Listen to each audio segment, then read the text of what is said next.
I always felt like I had unfinished business here. But Coach Spo, Pat Riley, and the whole coaching staff, they always kept me, encouraged and kept me just keep going. And when I got the opportunity to come back, I jumped right on it. How did it come together that this ended up being the landing spot for you? Just waiting for that right opportunity. I had a lot of teams talking to me, and a lot of teams was interested in bringing me in, but I felt like this was the right fit for me.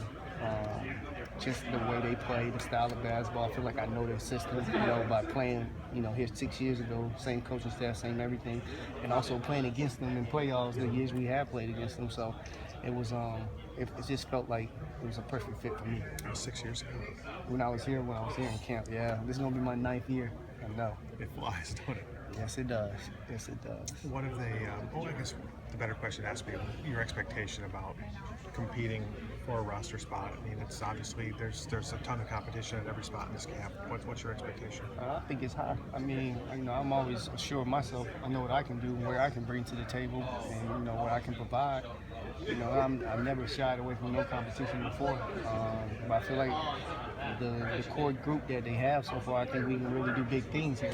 And as long as everybody get on the same page and everybody buy into the system, which pretty much everybody will, I think the sky's the limits for this team. You had obviously one unforgettable moment in the other side. You know where I'm going. How often do you get asked about that moment? Oh, man, I got off the plane yesterday and somebody was like, hey, that's the dude LeBron jumped over. When I got off the plane, I was like, well, welcome to Miami. That's what I said to myself.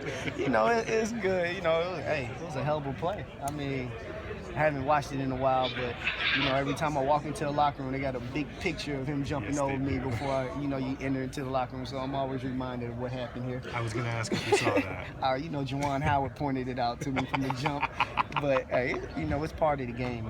I think, I was just happy that Blake Griffin dunked on who was that he dunked on? Brandon Jennings. No, it wasn't Brandon Jennings. Kendrick Perkins, so it kind of took the heat off me. That happened 2 days later, so I wasn't on top 10 anymore.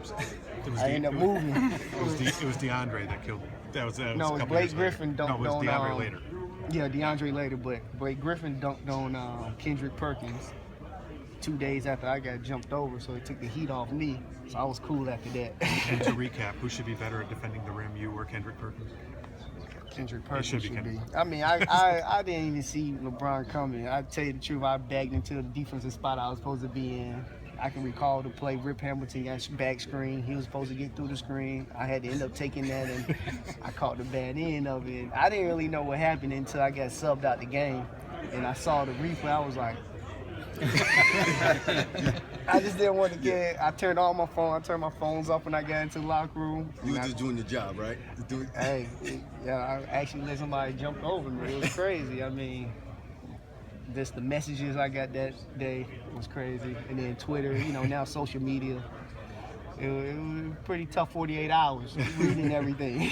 You like you said, you alluded to it. You played against this team when championships were expected here, and Spo's been very open that he thinks this is a roster that should shoot for the moon. Absolutely. How much have you guys been told about that? Just in even the process of you signing and all that. What that the expectations here are just as they were a few years ago. I believe so. I mean, look at the group of guys. Chris Bosh is healthy. D Wade's healthy. Wild Dean's healthy. And you added Gerald Green, Amari Stoudemire, Gordon, and Rio is helping out. And I think if we have 15 guys who all know their role and all play their part, the sky is the limit. I mean, the East is going to be tough this year, but who says we can't compete for that spot too?